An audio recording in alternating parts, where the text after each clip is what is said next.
Perkenalkan, nama saya Maria Magdalena Jenny, NIM 121808, akan membahas beberapa topik mengenai tentang kesehatan reproduksi. Yang pertama yang saya bahas di sini itu tentang evidence base dalam asuhan kebidanan. Evidence base adalah suatu tindakan pemecahan masalah, pengambilan keputusan klinis yang terintegrasi. Di dalamnya adalah ilmu pengetahuan dan teori yang ada dengan pengalaman dan bukti-bukti yang baik dan nyata yang dipengaruhi oleh internal dan eksternal. KB adalah usaha untuk mengukur jarak anak yang diinginkan. Tujuan dari KB adalah meningkatkan kesehatan ibu dan anak. Yang kedua, menurunkan angka kematian ibu dan bayi.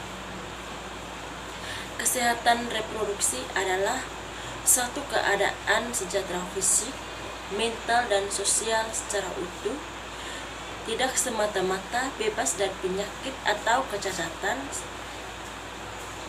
dalam semua hal yang berkaitan dengan sistem reproduksi serta fungsi dan peran. Ruang lingkup Kespro dalam lingkup kehidupan itu sendiri. Yang pertama, kesehatan ibu dan bayi baru lahir. Yang kedua, pencegahan dan penanganan infeksi saluran reproduksi termasuk PMS dan HIV/AIDS. Yang ketiga, pencegahan dan penanggulangan komplikasi aborsi. Yang keempat, kesehatan reproduksi remaja. Yang kelima, pencegahan dan penanganan infertilitas. Yang keenam, kanker pada usia lanjut.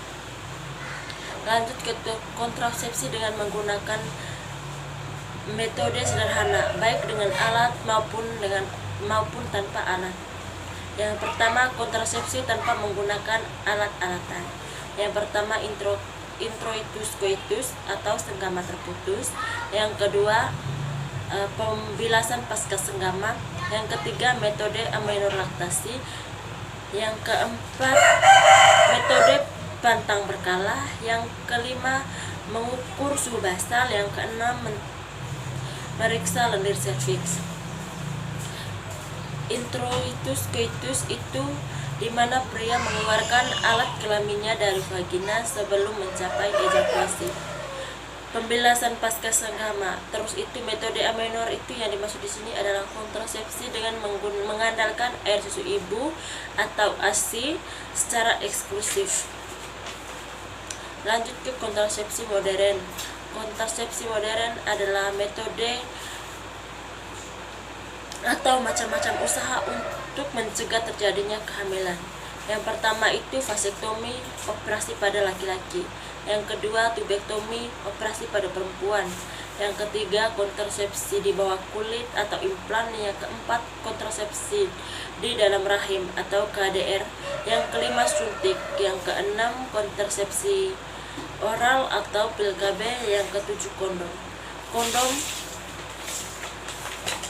Pengertian kondom secara umum adalah alat kontrasepsi yang terbuat dari bahan lateks atau karet yang cukup efektif apabila digunakan oleh laki-laki pada saat hubungan seksual yang dipasangkan di pria ketika terjadi ereksi.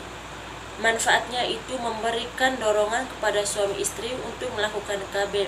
Yang kedua, dapat mencegah PMS. Yang ketiga, mencegah ejakulasi dini. Lanjut ke menghitung masa subur. Masa subur adalah kematangan sel telur dan siap untuk dibuahi. Tujuannya adalah membantu pasangan suami istri untuk mengambil keputusan hamil atau tidak.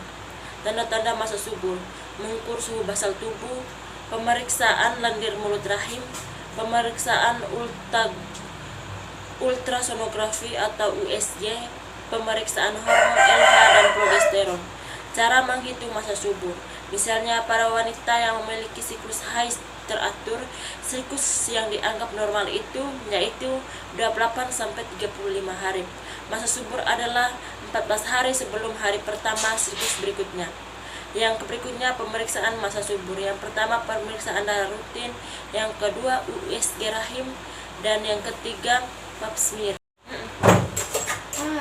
Yang berikutnya itu konseling KB. Yang pertama, konseling adalah suatu proses di mana seseorang membantu orang lain dalam membuat keputusan atau mencari jalan untuk mengatasi masalah melalui pemahaman tentang fakta perasaan yang terlibat di dalamnya. Konseling KB itu sendiri adalah percakapan tatap muka antara klien dengan konselor yang diselenggarakan dengan sengaja dengan tujuan membantu klien tersebut membuat keputusan yang sesuai dengan kondisi dan keinginan serta pilihan berdasarkan informasi yang lengkap tentang alat kontrasepsi. Yang kedua, jenis konseling KB. Yang pertama, konseling umum.